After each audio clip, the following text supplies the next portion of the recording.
Hi guys, welcome back to my channel. Today I'm going to show you how you can enable recording use a game bar. So if you want to capture moment, record a moment when you play your favorite PC game, you can use game bar.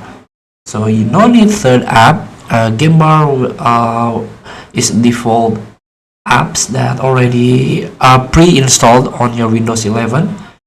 So let's start by click on Windows icon and click settings. Here you can click on gaming.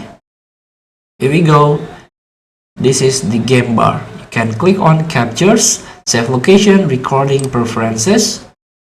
Now you can try to enable record what happened. When something cool happen in your game, press Windows logo key, Alt and G to capture the moment. Windows logo, Alt and G.